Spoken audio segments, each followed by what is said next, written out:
Josh, welcome to Wycombe Wanderers for a third time. You must be so pleased to get the deal over the line. Yeah, I'm very pleased. I've been training here for 2 weeks. It wasn't part of my plans, but fate made it this way. I literally, if I was to explain the story, you'd think it was fate also. But I'm just happy to be here. Gaz was the defining point in me coming here. He spoke so wisely of the club, the people around the club, the ambition of the club, and that's kind of what drew me in.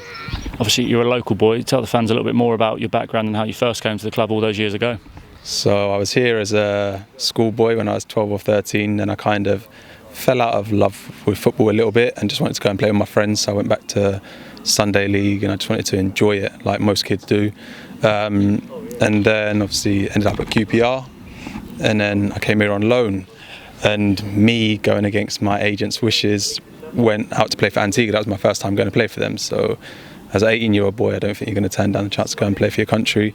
And I got injured there, so that cut my loan short. And obviously now I'm here as a permanent player. So it's almost like a full circle of where I was and where I've come and my growth as a person.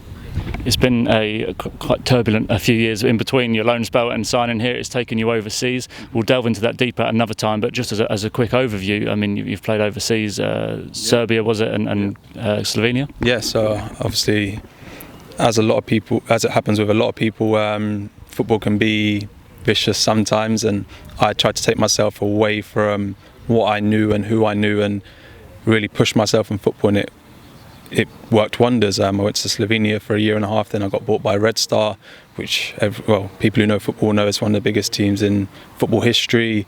They play Champions League football, they play Europa League football. So yeah, that was an experience, and it made me mature as a person, as a footballer. It taught me a different style and a different way of thinking, and obviously it didn't end too well, which was disappointing, but it served its purpose, and obviously now I'm here, so I'm just focused on this. Last season you were in more familiar territory. Gillingham, you scored against Wycombe, of course, in December, and then finishing with a playoff winners medal around your neck at Charlton. How did you find those experiences in League One? Gillingham for me was just about getting back into the swing of things in England and finding my feet somewhere and kind of falling back in love with football, because the way things ended at Red Star kind of made me resent it a little bit.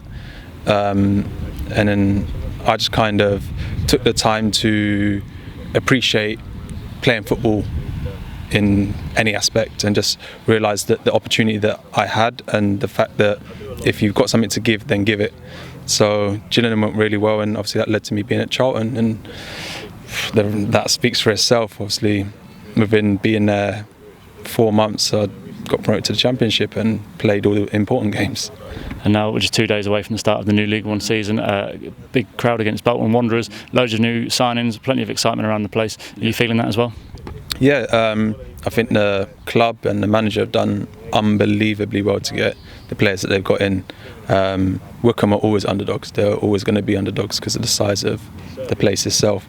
But I was saying to one of the boys today that if you look at especially the attacking players, because there's been so many that have come in, you probably would rival them with any of the top 6 front 3 or front 2 or whatever you want to call it, which makes for stiff competition, but also will bring the best out of all of us. Because for me, I just want to kick on and keep growing as a footballer. Then you've got the young boys like Fred and Paul who want to literally stake a claim and find their feet and just develop as players. So the competition is going to be crazy, but that's what you want as a manager and that's what you want as a player, because it brings out the best in you.